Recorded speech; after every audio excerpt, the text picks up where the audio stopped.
Good morning, respected teachers. Today I'm going to present the article titled Prognostic Triad, a novel method for decision making for adjuvant treatment in stage 1 and 2 oral squamous cell carcinoma, published in the International Journal of Oral and Maxillofacial Surgery in 2025. Early oral squamous cell carcinoma, stage 1 and 2, has favorable survival outcomes with 5-year survival rates between 75 and 89%. Surgical excision with elective neck dissection forms the cornerstone of treatment in early OSCC. And majority of failures in early stage OSCC patients are locally. Majority.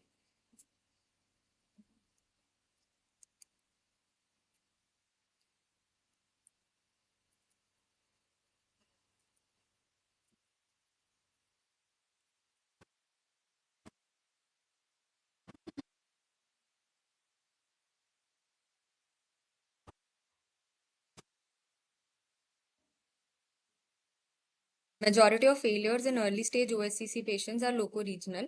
These patients may benefit from adjuvant irradiation. The indications of adjuvant radiotherapy in T1, T2, N0 cancers are currently unclear, leading to heterogeneous practice. Majority of the data from high-income countries relates to tongue and floor of mouth malignancies, and this may preclude its extrapolation to lower-income countries, which have a significant proportion of OSCC originating in the gingivobuccal sulcus.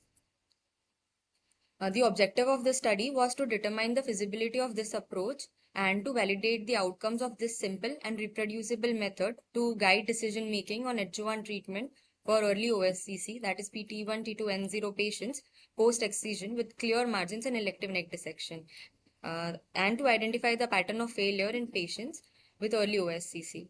In 2016, an audit of data was performed at Tata Medical Center, Kolkata, to examine the influence of single risk factors and combinations of risk factors on the prognosis in a cohort of patients with T1, T2 cancers. It was discovered that the number of adverse prognostic factors had an important influence on outcomes and could possibly be applied to guide adjuvant therapy.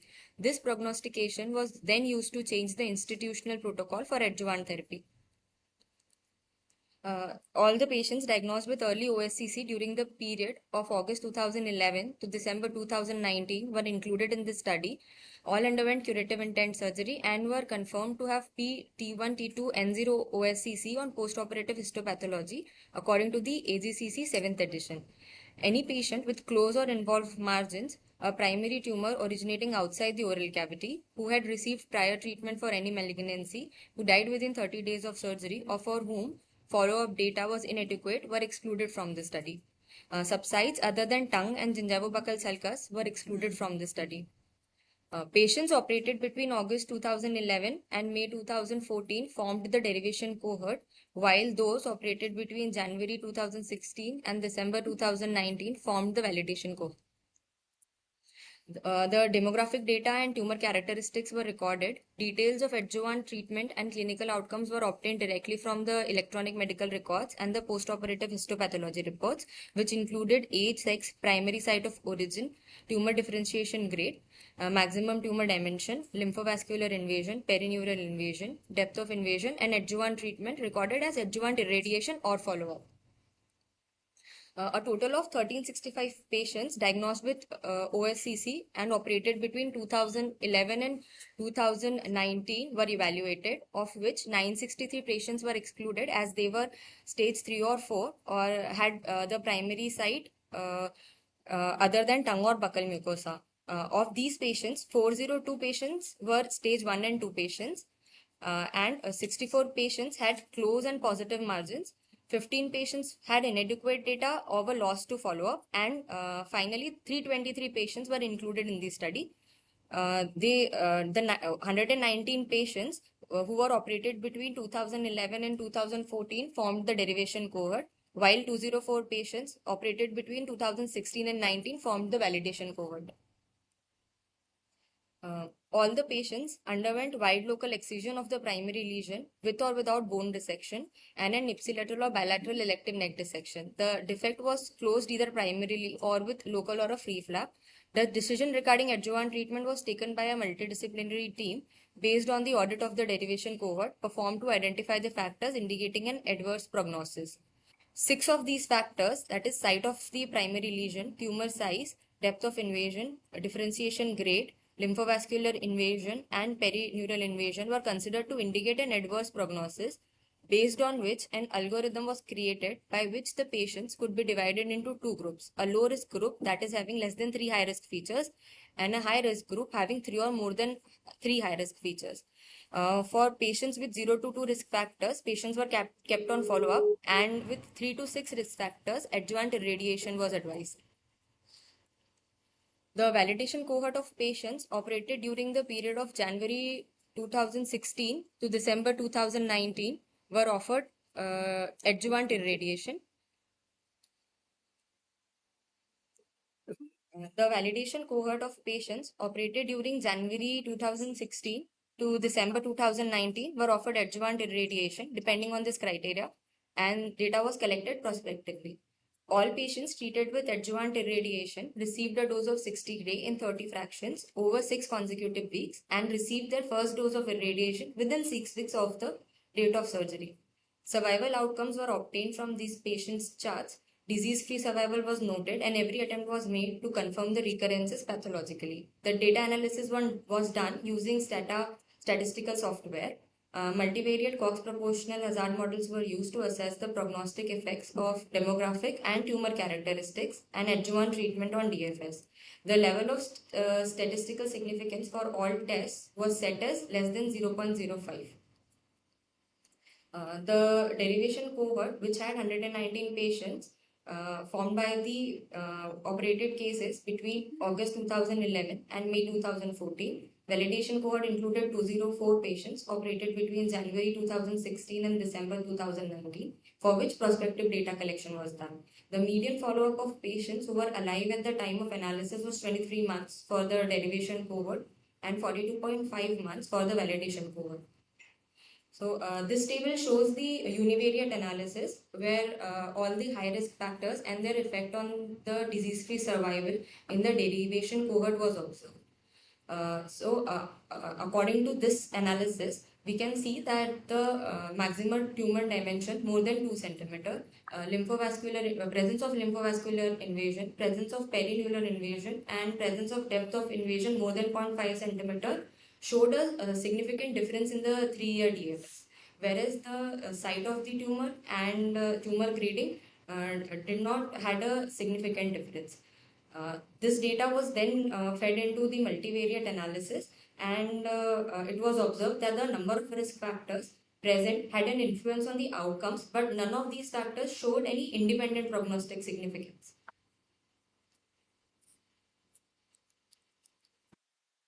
This is the Kaplan-Meier survival for disease-free survival in both the cohorts. In the derivation cohort, we can see the high-risk group has a poorer survival as compared to the low-risk group. And in validation cohort, we can see that the difference is significantly reduced. And in the derivation cohort, the recurrence, each step is showing recurrences in this high risk group, and the disease-free survival for low risk group was 93% in derivation cohort, whereas the high risk group showed the DFS of 72.3%.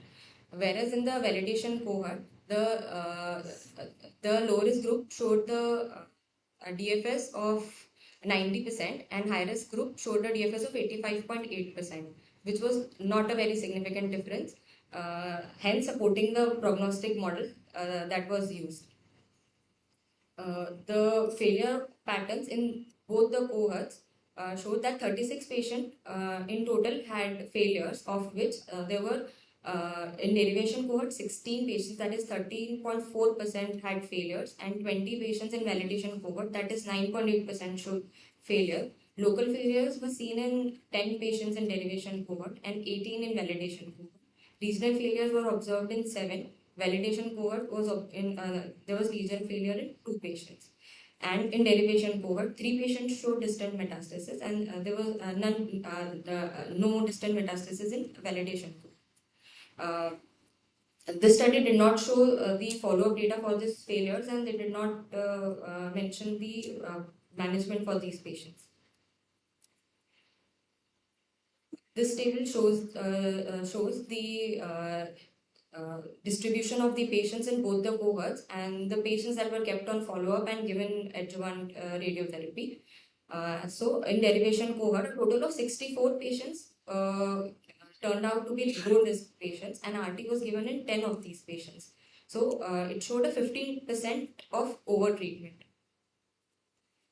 In validation cohort, total radiotherapy was given in 15 patients, and despite larger sample size, RT use is more selective in the validation cohort as compared to the derivation cohort. Overall, 39.5% of these patients in the derivation cohort were given adjuvant irradiation, and 13.5% of patients in the low risk group, and 82.2% in the high risk group. The proportion of patients in the low risk group undergoing adjuvant irradiation decreased from 13.5% in the derivation cohort to 0.7% in the validation group. And overall, the percentage of patients receiving adjuvant irradiation was reduced by 38%. In the derivation cohort, the 3-year DFS was 93%, and in the low risk group was 72.5% in the high risk group. Despite the reduced use of irradiation in the low risk patients in the validation cohort, the 3-year DFS at 90.7% was similar to that in the derivation cohort in the high risk group. So the 3-year DFS was 85.8%. This table shows the distribution of the risk factor in patients showing recurrence in both the cohorts. And as we can see that the factors such as depth of invasion, lymphovascular invasion and perineural invasion showed a higher rate of recurrence in high-risk patients. And these factors were mainly observed more in the high-risk group and absent in the low-risk group. Like we can see that in the presence of LVI and PNI, in none of the patients we could see that in the low risk group, whereas it was seen in 2 patients in the high risk group, and perineural invasion was seen in 9 patients in the high risk group in derivation cohort, whereas 4 patients in the validation.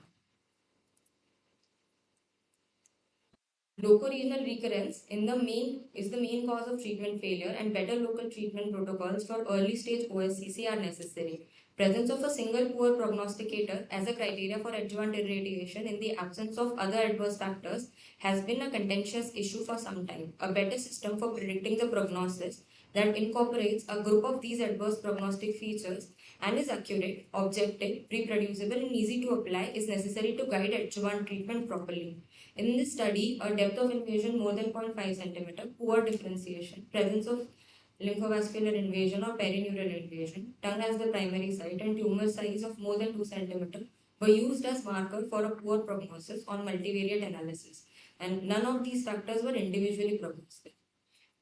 It was possible to reduce the proportion of low risk patients receiving irradiation from 13.5% in the derivation cohort to 0.7% in the validation cohort. And even with this reduced use of radiotherapy, the difference in the disease-free survival was not very significant.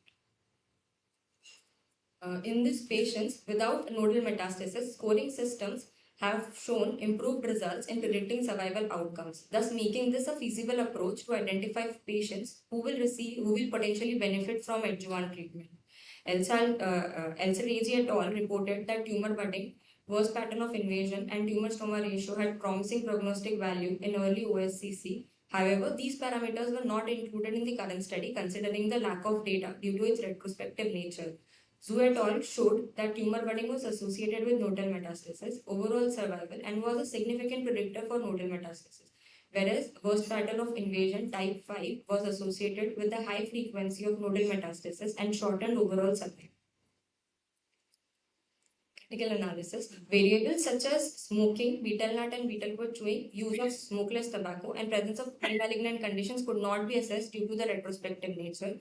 This study gave equal weightage to all the prognostic markers that were used. The use of 7th AGCC edition for classification was done. It was a single center study, so the need for external validation is there. To conclude, the proposed scoring system was able to identify those patients who are likely to benefit from adjuvant irradiation thus sparing the side effects of irradiation in low-risk patients without affecting their survival. So in short, for T1, T2, N0 patients with high risk, with three or more than three high risk factors, adjuvant RT is recommended. Whereas low risk patient, that is less than three risk factors, patient should be kept on observation. Thank you.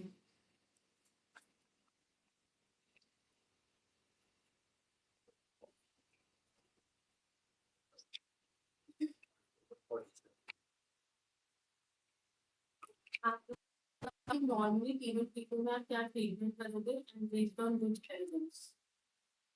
Ma'am, normally for T1, T2 lesions, first option that is surgery. अब mic में बोलो.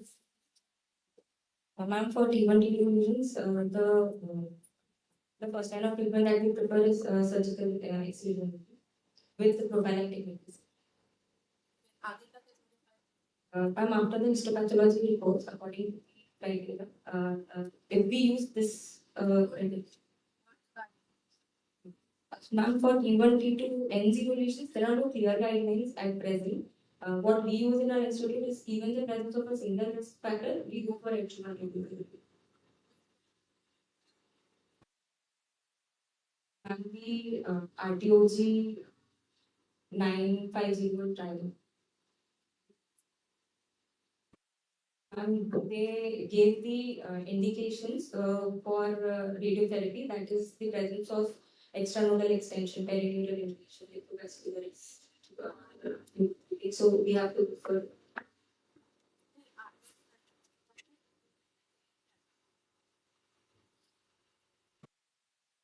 ये सब समझाओगे तब तो इसका sense बनेगा.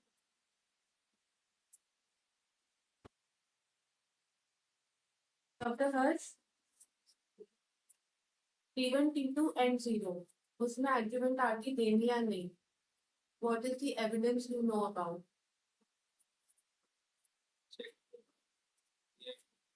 नहीं evidence पूछ, criteria नहीं पूछ. किस ट्राइब से आपके पैरामीटर उठा रहे हैं?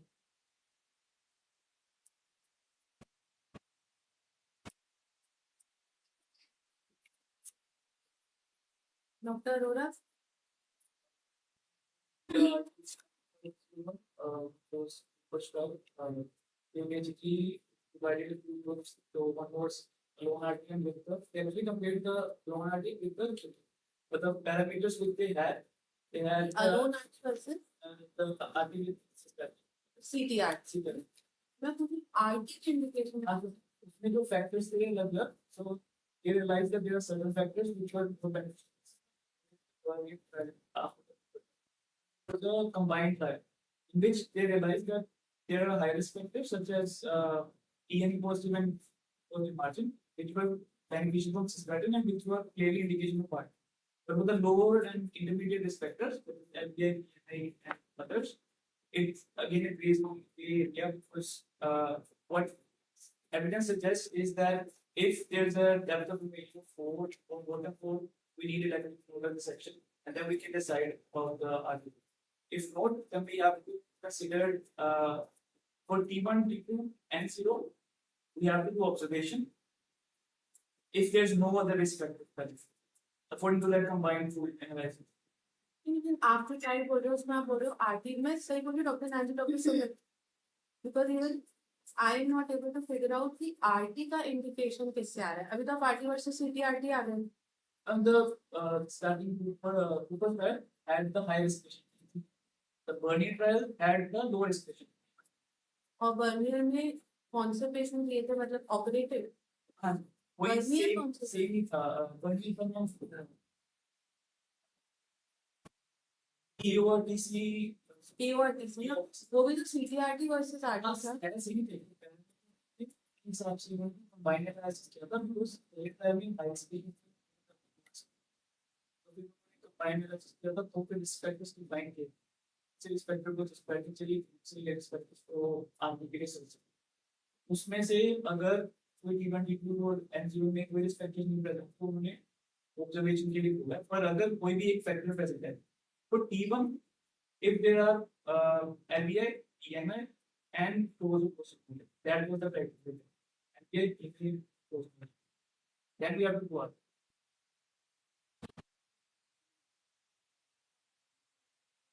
अभी आपको डॉक्टर अरोड़ा ने बताया कि इसकी जरूरत क्या है. अब आपकी भी नेक्स्ट स्लाइड थी कि एक जो ऑडिट था वो ऑडिट का लिटरेचर नहीं मिला आपको जीएमसी कोलकाता का लिटरेचर. मैम जोर से बोलो. जी मैम, ये डेटा हम लोगों ने प्रेजेंट किया था. तो आपको एक्सट्रैक्ट तो मिल जाएगा ना, कहीं भी प्रेजेंट हुआ है ना. Is it available on the internet or not? You have to check this. And you should have presented after checking.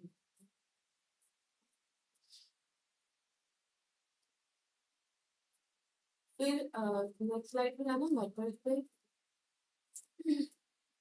इसमें आपने बोला कि एनी डेरिवेशन कोहॉर्ट में जो ट्रीटमेंट था वो एमडीटी डिसाइड करेगी based on what factors.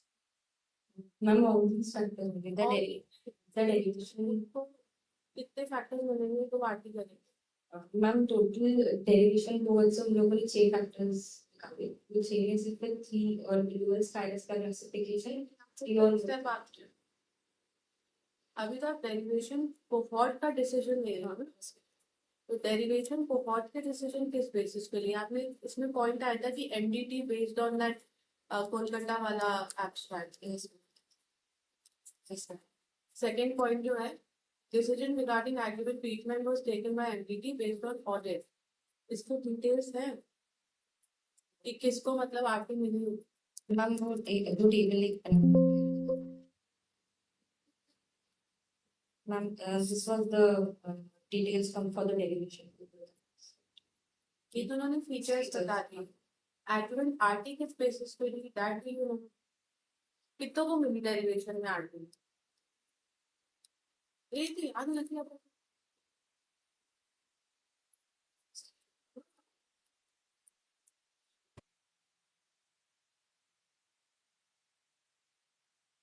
Ma'am, derivation में ma'am according to number of factors there total 64 derivation में and 15 derivation.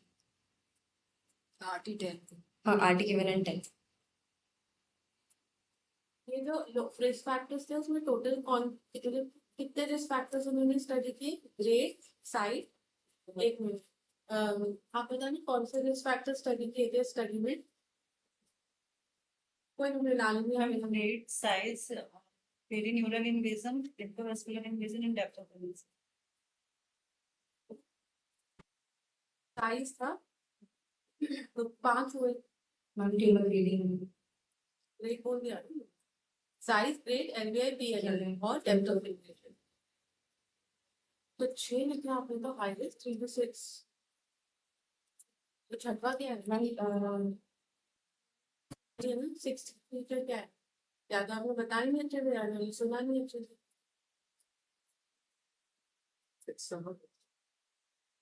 उससे तो बदल जाएगा स्टेज. 6 क्या है डॉक्टर. 6 वाला कौन सा था. ये नहीं तो बाद में बता. ये नहीं तो फिर करने नहीं सकती आरटी. ग्रेड में आ जाएगा. Size. तो कौन सी साइड पर उन्होंने हाई रिस्क माना है. As compared to. और कहाँ का फीवर हो सकता है. केवल टंग और जीबी सर्कल से लिया और कोई नहीं. Sorry ma'am इसमें explain कर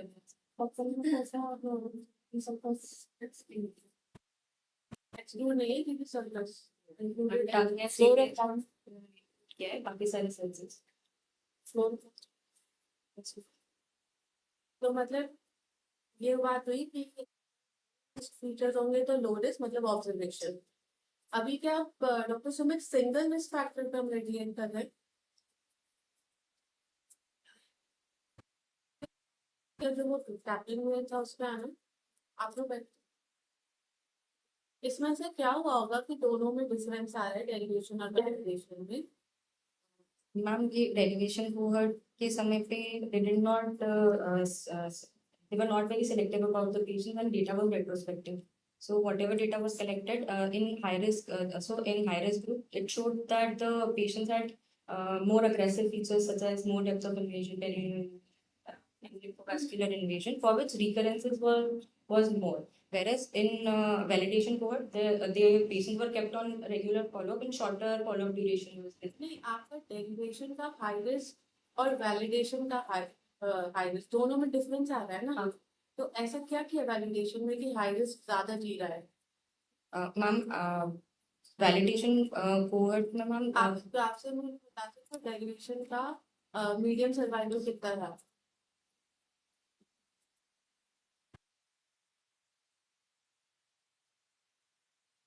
around ma'am, after 3 years, 72.5%. Question is आप ग्राफ से बता सकते हो कि मीडियम सर्वाइवल कितना था? यस और नो का क्वेश्चन है. Yes, ma'am. यस Ma'am, कैसे बताओगे? डॉक्टर अरोड़ा, इस ग्राफ से मीडियम सर्वाइवल कैसे बताएंगे? sent.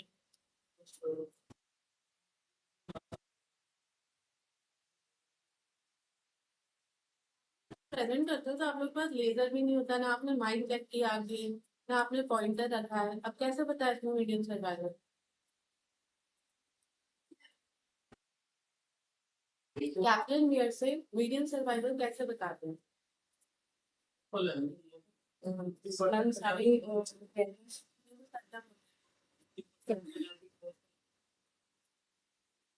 जो आपकी 20. वर्टिकल लाइन है, डॉक्टर अरोड़ा, वर्टिकल लाइन के 1 का क्या मतलब है? ma'am,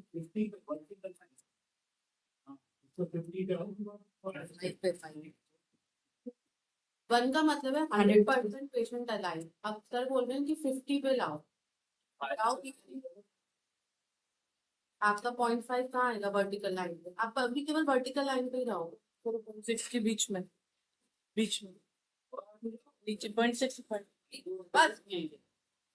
अब आप राइट्स में जाओ, पैरेलल लाइन बनाओ तो आपको मिलेगा.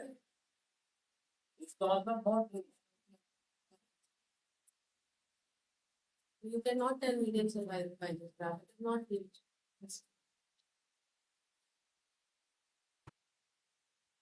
फिर से सवाल ये हुआ कि अभी समझ में नहीं आया हमें कि डेरिवेशन और वैलिडेशन में डिफरेंस क्यों आया है. काफी डिफरेंस है ना. उसका तो हाई रिस्क नीचे जा ही नहीं रहा, उसका तो इनफैक्ट लो रिस्क नीचे जा रहा है. ऐसा क्यों हुआ होगा? ma'am, validation. वैलिडेशन Ma'am, मतलब ये- जो आपका डेरिवेशन का ब्लू ग्राफ है वो ऊपर के ऊपर ही रहा, ठीक है, लेकिन जो आपका राइट साइड वाला है वो डिप कर गया. Ma'am, ये तो towards the this is the tail of the curve. So towards the end of the patient, the number of patients at the end of the study, the number of patients are less. So even a single event will cause a drop in that case. That is correct.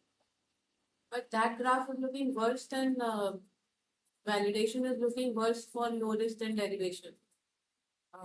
No, ma'am. For overall survival, the high risk group for high risk group patient, the survival was 72%, and it was 85.8%. So For high risk ना, for high risk ये and तो for बात हो गई. and low risk के लिए भी ma'am, it is comparable. For derivation cohort, it was 93%, and for low risk, it was 90%. So it is comparable. It's not good difference for you for T1 T2. T1 T2 को तो आप cure चाहते हो ना पूरे time.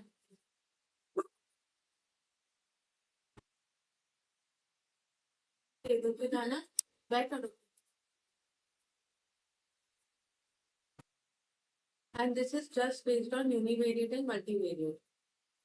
मुझे मतलब उन्होंने और कुछ टूल भी नहीं लगाया है.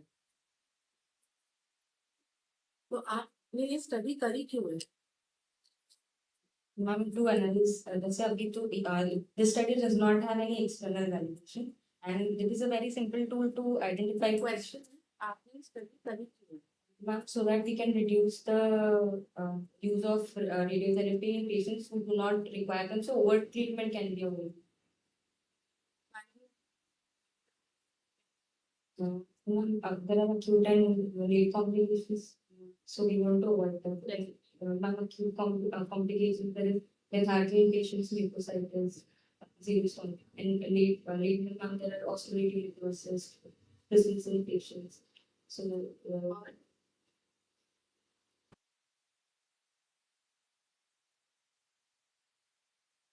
carotiditis stenosis, which is a late complication.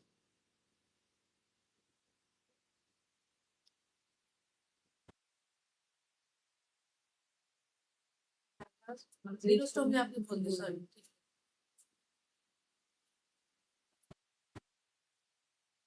any other suggestion? इसमें ना पेपर में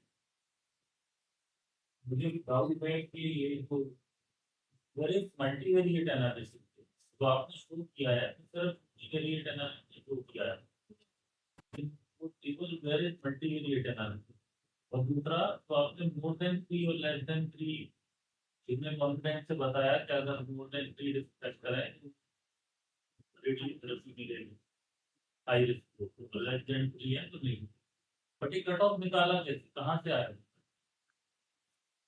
इसमें नहीं कहीं दिया हुआ है कि हमने इस मेथड से निकाला हमने 3 ही क्यों चूज किया हम 2 कर सकते थे 3 में 5 भी कर सकते थे बट हमने वाई 3 1 दूसरा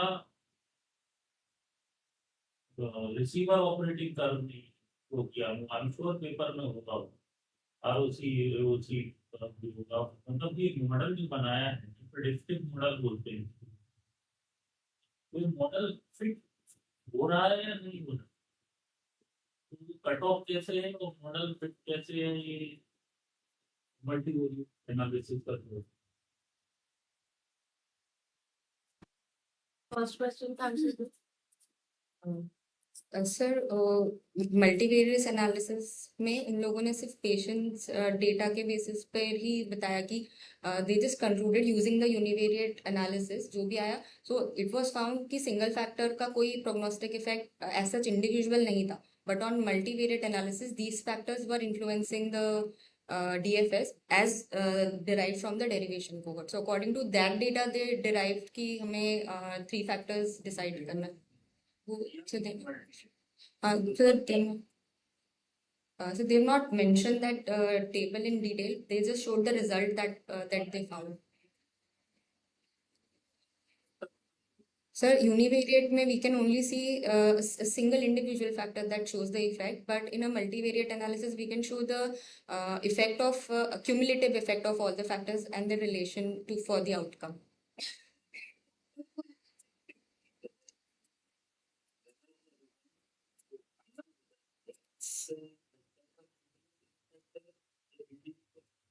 परफेक्ट तो नहीं करते ये पता करने के लिए क्या वो टेबल और फिर तीसरी कहाँ से है सर वो जो डेरिवेशन कोहर्ट से उन लोगों ने 6 फैक्टर्स सिग्निफिकेंट जो फाइंड किए वो निकाले on multivariate analysis they found that जो डेरिवेशन डेटा का DFS था उससे they realise that if the patients had more than 3 factors the DFS was poorer so according to that they decided the criteria for less than 3 and more than 3. इसका reference mention होगा आपके paper में आपने paper में डाला नहीं कि हम देखें इसका रेफरेंस था उसमें जो आप बता रहे हो क्योंकि इसमें नहीं है क्योंकि वो ऑलरेडी कर चुके थे तो उसका रेफरेंस था आपके पेपर में मैम वो डेरिवेशन के लिए उन लोगों ने बस उतना मेंशन किया कि they have presented that study eight Toronto उसका कोई रेफरेंस नंबर रेफरेंस नहीं ma'am, it might be present in the supplemental material, but it was not accessible at present. I will check. I can get that.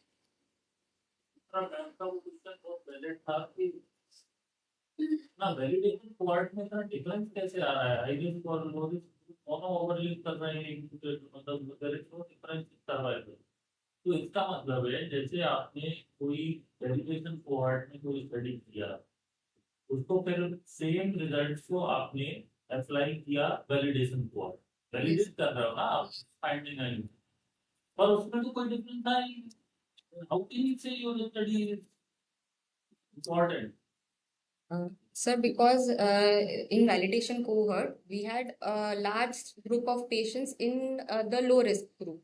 So we did not give RT in those patients, and only one patient we gave RT, and yet we got no, sir, for low risk group we just Article 50. yes, ma'am, that was total patient, that is combining low and high risk. But we want to see patients in the low risk group. So what we are saying is in 150, so for 151 patients, we did not give any RT. And only one patient we gave RT. And yet the difference in the DFS was not that much. So that is why we can say that we can miss it.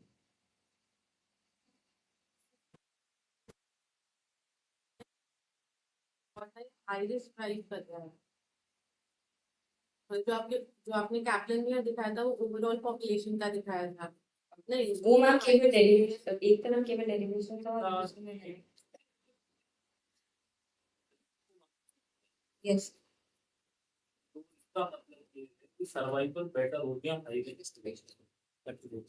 जब आपने derivative को art दे रहे थे तब आप selection नहीं, yes फिर आपको पता चल गया कि मुझे इस पेशेंट में देना है art on the basis of your factor, तब आपने वैलिडेशन को आर्ट में सिलेक्टेड पेशेंट को आर्ट दिया इसको जरूरत, और उस वजह से आपका हाई रिस्क का सर्वाइवल ग्राफ दिखाओ उतना ही अच्छा हो गया जितना कि रिस्क सही है। ये इससे पता चल रहा है कि that is why the graph is over.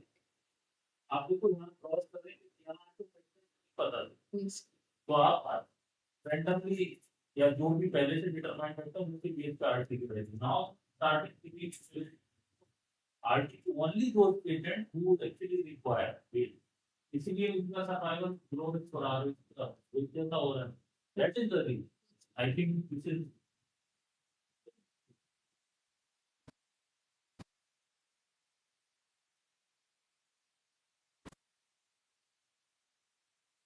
ये द क्वेश्चन।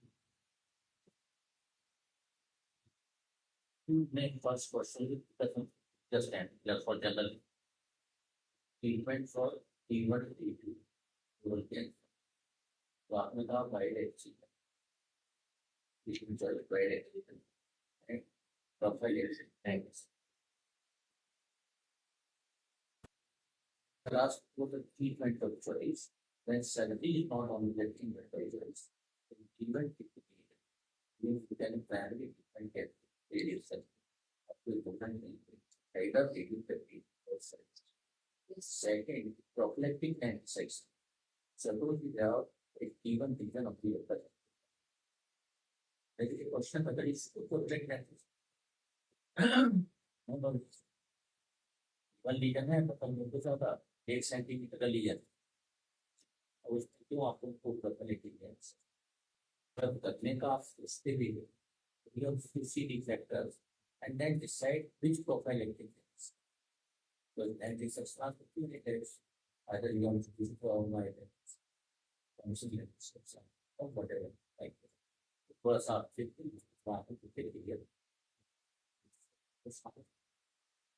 and even जैसे कि एक्सरसाइज कर रहे हो उसमें आया है कि high risk factor is very important that question was asked why is the giver the quality monitoring of the rating that is वो ठीक है कि अच्छा पेपर आपने इसको सेलेक्ट किया that we can be more clear that this particular book of that even rating technique.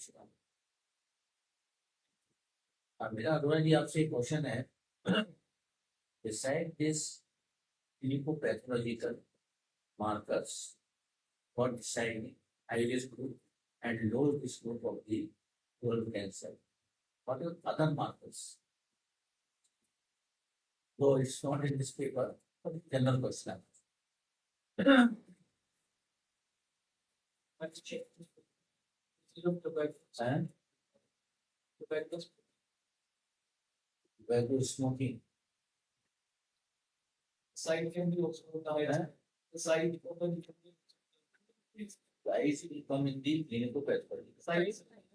Side. Your Side will also come in the clinical. Side है ना वो भी clinical pathological side है. Other than clinical pathological, The recent studies of any other markers, I give you the hint, biomedical markers. Now, biomedical markers have also come in oral squamous cell carcinoma to know the prognosis and then taken also for the treatment. On those basis also you can detect that which particular we have this time.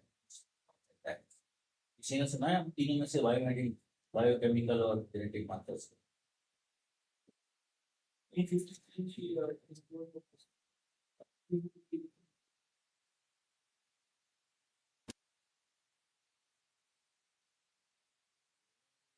कोई बनाने के बारे में सोचते हैं ना उसने देखा ना तो दो है एक तो या तो पिंडी रख दो कुछ नहीं करना चाहिए उठा के लगा या फिर मांझी की लगा दो उसमें कुछ ज्यादा ऐसे ही 50-53 हो गया है जब भी मैलिग्नेंसी में किसी भी कैंसर का प्रोग्नोसिस पूछो P53 कोई बोल दो 50 तो आई जाए स्पेसिफिक मार्कर्स क्या इसके मार्कर्स हैं क्या डिपेंडेंट मार्कर्स हैं इस चीज lot of papers have come इसलिए मैं आपसे a lot of papers have come to know the biomedical marker without genetic markers also and biochemical markers also.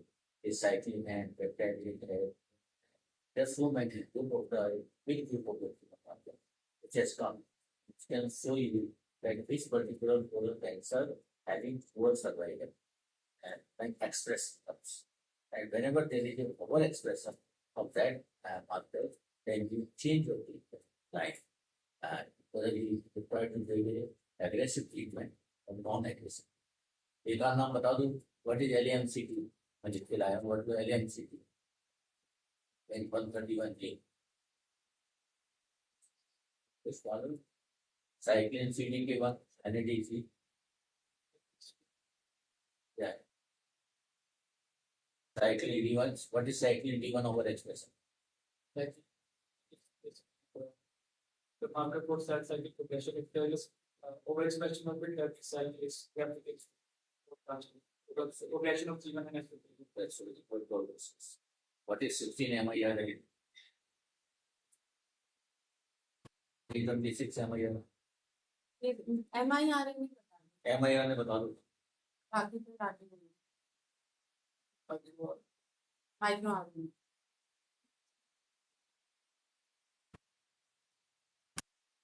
सबसे पहली चीज तो एचपीवी डीएनए बोल दो और एचपीवी डीएनए अगर बेसलाइन पॉजिटिव है तो उसका पोस्ट क्या जो है एक बार और जन्म क्रम में पेपर प्रेजेंट हुआ था कि ट्रेन में एचपीवी डीएनए मतलब लिक्विड बायोप्सी मतलब डिटेक्ट हो रहा है क्या नंबर 1 तो लिक्विड बायोप्सी इन एचपीवी पॉजिटिव कैंसर्स को follow up that is the most study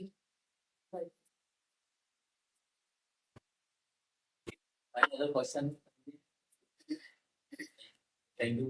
एक मिनट डाउट सॉरी ये है ना एक तरह से चीज आ रही है कि अब हमें हेड एंड नेक कैंसर में मतलब स्पेशली स्टेटों में मल्टीपल पीएनआई तक के रिपोर्ट चाहिए मतलब मल्टीपल है सिंगल है मुझे इसका मतलब नहीं पता कि इसको कैसे समझना है लेकिन जो एडजुवेंट इम्यूनोथेरेपी का एक इंडिकेशन उन्होंने मल्टीपल पीएनआई बोला है एक्चुअली टाटा में वो करते हैं जैसे कि हेड एंड नेक से है more than 4 PNI that's it तो मतलब अगर 4 और मतलब इक्वल टू फोकस मिले हाँ तो उससे फोकस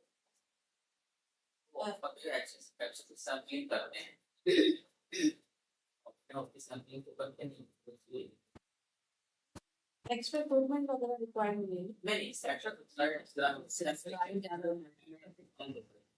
अपने को लगेगा मतलब हमें लगेगा स्टेज 4 में क्योंकि अब एडजुवेंट ट्रीटमेंट उससे चेंज होगा अगर वो स्टेज 4 में एक तो वो ये close margin DNA positive more than 4 lymph nodes अगर यहाँ तक है तो देना ही है अगर ये नहीं है तो फिर मल्टीपल पीएनआई इंडिकेशन है फॉर एडजुवेंट निवोलुमा